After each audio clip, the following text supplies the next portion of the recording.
अस्सलाम वालेकुम, मैं हूं शाहजेब खानजादा। आज नैब की जानिब से अचानक ऐसे इकदामात उठाए गए कि किसी भी मुल्जिम के लिए एक दिन में इस तरह के इकदामात की मिसाल नहीं मिलती। नैब की जानिब से आज शहबाज शरीफ की जमानत की मनसूखी की दरख्वास्त सुप्रीम कोर्ट में वापस ले ली गई और फिर आज ही एक ही दिन में डीजी नैब लाहौर शहजाद सलीम की जानिब से 6 अहकामात जारी किए गए। हर एक हुक्मनामे में शहबाज शरीफ, हमजा शहबाज और सुलेमान शहबाज की अलग अलग जायदादों का जिक्र किया गया है, जिसमें कुल 23 जायदादों का जिक्र है जिन्हें मुंजमद करने के अहकामात दिए गए हैं। हुक्मनामे में कहा गया है कि शहबाज शरीफ, हमजा शहबाज और सुलेमान शहबाज के खिलाफ मनी लॉन्ड्रिंग और आमदनी से जायद असासाजात के केसेस हैं। इन मुल्जिमान पर करप्शन के इल्जामात हैं। मुंजमद किए गए असासों में लाहौर की 96H 87H मॉडल टाउन और DHA फेज 5 की प्रॉपर्टी और हरीपुर की 3 प्रॉपर्टियां और एबटाबाद डांगी गली में 9 केनाल का प्लॉट भी शामिल है। नैब के मुताबिक ये जायदादें शहबाज शरीफ ने अपनी बीवियों नुसरत शहबाज और तहमीना दुरानी के नाम पर बनाई। इसके अलावा जौहर टाउन में 13 मुंजमद प्रॉपर्टीज हमजा शहबाज की हैं, जबकि चिन्योट की 2 प्रॉपर्टियां हमजा शहबाज और सुलेमान शहबाज की हैं। नैब के मुताबिक तहकीकात के दौरान हासिल किए गए सबूत ये यकीन करने के लिए माकूल हैं कि मुल्जिमान मज़कूरा जराइम करने के मुर्तकिब हुए। डीजी नैब लाहौर ने यह हुक्म दिया कि मज़कूरा जायदाद को मुंजमद कर दिया जाए। यह अहकामात आइंदा 15 रोज के लिए बरकरार रहेंगे। इस दौरान नैब उनकी तस्दीक के लिए मुतल्लिका एहतसाब अदालत में दरख्वास्त दायर करेगा। यानी अभी मनी लॉन्ड्रिंग की तहकीकात जारी है, अभी तक इसका रेफरेंस भी दायर नहीं हुआ और तहकीकात की सतह पर ही जायदाद मुंजमद करने का हुक्म दे दिया गया है। इससे पहले गुज़िश्ता साल अक्टूबर में इसहाकडार की जायदाद की नीलामी के अहकामात दिए गए थे, मगर उनका मामला इस मामले से मुख्तलिफ था क्योंकि इसहाकडार 2017 से बैरून मुल्क में है। एहतसाब अदालत उन्हें मफरूर करार दे चुकी है और गुज़िश्ता साल सितंबर में उनके खिलाफ नैब ने रेफरेंस दायर किया था, जिसके बाद उनकी तमाम मनकूला और गैर मनकूला जायदाद जब्त कर ली गई थी। मगर शहबाज शरीफ के खिलाफ इस केस में ना रेफरेंस दायर हुआ है और ना ही वो मफरूर है, वो जमानत पर हैं और अपने भाई नवाज शरीफ को बैरून मुल्क इलाज के लिए लेकर गए हैं। वो भी उस वक्त लेकर गए हैं जब नैब ने खुद अदालत में तस्लीम किया कि नवाज शरीफ की तबीयत बहुत ख़राब है और फिर उनकी जमानत पर एतराज़ नहीं किया। और फिर आज सुप्रीम कोर्ट में ही नैब ने शहबाज शरीफ की जमानत के हाई कोर्ट के फैसले के खिलाफ अपनी ही अपील भी वापस ले ली और फिर आज ही उनकी जायदाद जब्त करने के अहकामात भी जारी कर दिए। आज नैब सुप्रीम कोर्ट में शहबाज शरीफ की जमानत के खिलाफ दरख्वास्त से दस्तबरदार हो गई है। आज आशियाना स्कैंडल केस में नैब की दरख्वास्तों पर चीफ जस्टिस आसिफ सईद खोसा की सरबराही में 3 रुकनी बेंच ने समाअत की। समाअत के दौरान चीफ जस्टिस ने रिमार्क्स दिए कि नैब ये कह रहा है कि आशियाना हाउसिंग फ्रॉड की वो कोशिश है जो नहीं हो सका। इस सारी कहानी में शहबाज शरीफ का रोल अच्छे बच्चे का है। शहबाज शरीफ ने पहले इंक्वायरी कराई, फिर मामला एंटी करप्शन को भेजा। अभी तक लग रहा है फवाद हसन फवाद का किरदार बुरे बच्चे का है। चीफ जस्टिस आसिफ सईद खोसा ने इस्तफसार किया कि चौधरी लतीफ कंपनी को 55 मिलियन किसने दिए। जस्टिस मंसूर अली शाह ने सवाल किया कि फवाद हसन फवाद ने 55 मिलियन कामरान कियानी से लेकर बदले में उन्हें क्या दिया। इस पर नैब के वकील नईम बुखारी ने जवाब दिया कि कामरान कियानी मफरूर है, उसे फायदा देने का वादा किया गया है। साबिक वजीर आला शहबाज शरीफ ने इख्तियारात का गलत इस्तेमाल किया। इस पर चीफ जस्टिस ने रिमार्क्स दिए कि शहबाज शरीफ तो इस सारी कहानी में हिफाजती इकदामात करते नजर आ रहे हैं। नैब वकील ने दलाइल में बताया कि शहबाज शरीफ ने बोली का जायजा लेने के लिए कमेटी बनाई। बोली से मुताल्लिक शिकायत मिलने से पहले कमेटी बनाई गई। कमेटी ने कहा कि बोली के अमल में बाज बेकायदगियां हुई। कमतरीन बोली देने वाले का ठेका कामरान कियानी के कहने पर मनसूख किया गया। कामरान कियानी ने फवाद हसन फवाद को रिश्वत दी।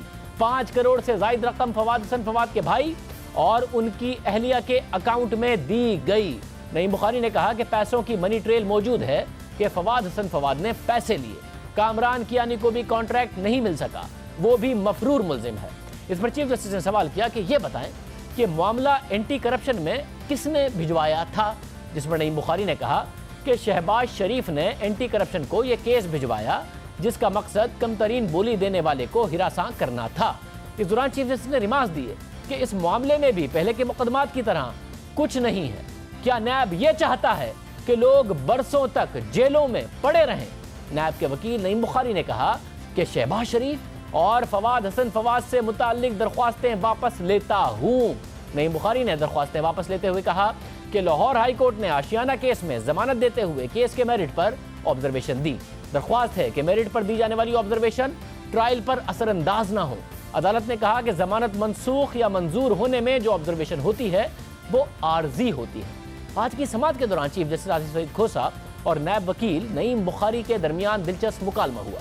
चीफ जस्टिस ने रिमार्क दिए कि लगता है कि आशियाना हाउसिंग ने अदालतों को काफी मसरूफ रखा, जिस पर नईम बुखारी ने कहा कि आशियाना तो बना ही नहीं। चीफ जस्टिस ने कहा कि आशियाना बना नहीं लेकिन वकला का काफी कुछ बन गया है। नईम बुखारी ने मजीद दलाइल दिए कि केस में 2 वादा माफ गवाहों की दरख्वास्तें मंजूर, 2 की मुस्तरद हुई। इस पर चीफ जस्टिस ने रिमार्क दिए कि वादा माफ गवाह बनने के लिए अपना जुर्म तस्लीम करना लाजिम है। अदालत ने लाहौर हाई कोर्ट के फैसले के पैरा नंबर 8 और 9 को हज़फ करने का हुक्म देते हुए मामला निपटा दिया। नायब आज शहबाज शरीफ की जमानत मनसूख करने की दरख्वास्त से दस्तबरदार हो गई है और आज ही एक दूसरे केस में नायब की जानिब से शहबाज शरीफ की जायदादें मुंजमद करने के अहकामात भी जारी कर दिए गए हैं। इस मामले पर बात करेंगे। हमारे साथ साबिक डिप्टी प्रोसिक्यूटर जनरल नायब जुल्फिकार अहमद भुट्टा साहब मौजूद हैं। भुट्टा साहब बहुत शुक्रिया। भुट्टा साहब, आप क्या समझते हैं और नायब का कानून और जो प्रेसिडेंट्स हैं वो क्या कहते हैं? क्योंकि ज़ाहिर शरीफ ख़ानदान का ये एतराज़ सामने आ रहा है नून लीग की तरफ से कि अभी करप्शन का कोई इल्ज़ाम साबित किया नहीं है, उनकी बीवियों की प्रॉपर्टी है, कुछ उनको विरासत में मिली है प्रॉपर्टी जो कि दूसरे भाइयों के नाम भी है और वो जब्त करने का हुक्म दे दिया गया, जिसके ऊपर वो तनकीद कर रहे हैं। आपको लगता है रेफरेंस की स्टेज से पहले इतने ज़बरदस्त सबूत हैं तो रेफरेंस फाइल करना बेहतर था या फिर प्रॉपर्टीज़ को मुंजमद करना ज़्यादा बेहतर था? देखें, बात यह है कि इसमें बड़े क्लियर फैसले आ चुके हैं सुप्रीम कोर्ट के और रिसेंटली भी कुछ आए।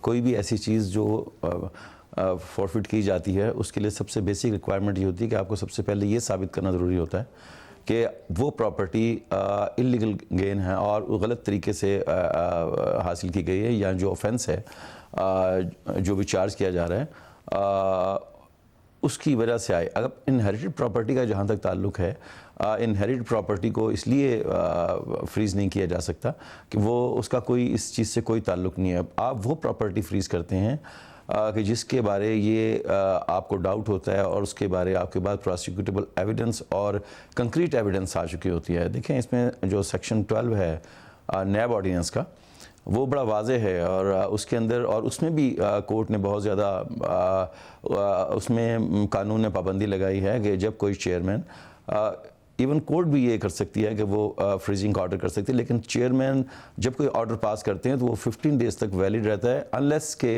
15 डेज़ के अंदर कोर्ट उसको उसके साथ एग्री ना करे। अगर फ़र्ज़ करें कि कोर्ट उसको डिसएग्री कर जाती है तो वो डेफिनेटली वो वापस जो ऑर्डर है वो ख़त्म हो जाता है। तो ये पावर जो होती हैं कोर्ट को भी होती हैं, ये पावर चेयरमैन नैब को भी होती हैं और चेयरमैन नैब किसी भी स्टेज पे जब वो ये समझते हैं कि कोई ऐसी सूरत हाल है और हमारे पास इतनी कंक्रीट एविडेंस है और प्रोसिक्यूटेबल एविडेंस मौजूद है जिससे कि हम इसको कनेक्ट कर सकते हैं, उस सूरत में जहाँ तक ताल्लुक़ रह गया इनहेरिटेड प्रॉपर्टी का, इनहेरिटेड प्रॉपर्टी ना तो नारकोटिक्स के केसेस में और ना ही नैब के केसेस में उसको आप फ्रीजिंग कर सकते हैं, इसलिए कि उसका इन चीज़ों से कोई ताल्लुक़ नहीं होता।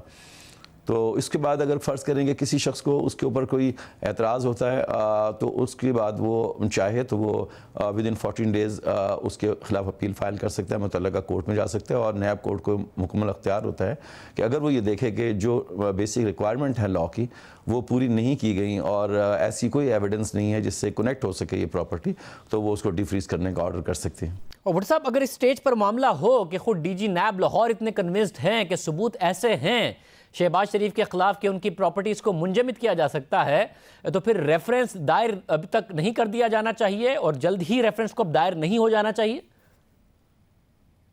देखें, रेफरेंस जो है वो एक रीज़नेबल टाइम के अंदर फाइलिंग लाजमी हो जानी चाहिए और ये अनफॉर्चुनेटली कुछ चीज़ें सामने आ रही हैं कि कई साल तक पेंडिंग रहते हैं बहुत से मामलात। इवन आप ये देखें कि इस्लामाबाद एयरपोर्ट का रेफरेंस भी जो है अभी तक वो फर्दर प्रोसीडिंग उसमें मुझे नज़र नहीं आ रही।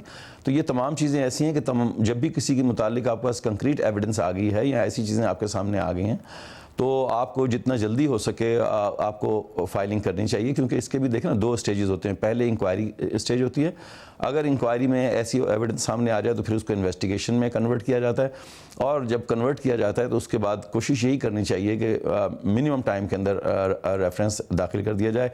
और अगर फ़र्ज़ करें कि रेफरेंस के लिए बहुत ज़्यादा टाइम लगता है तो डेफिनेटली जिस पार्टी की आपने प्रॉपर्टी फ्रीज़ की है वो उसको चैलेंज करेगी नैब कोर्ट में विदिन 15 डेज़, और उस दौरान में कोर्ट जो भी डिसाइड करती है उसके बाद जो भी होगा प्रोसेस, अगर वो उस पर डिसएग्री करता है तो वो हाई कोर्ट जाएगा, और हाई कोर्ट के बाद सुप्रीम कोर्ट है।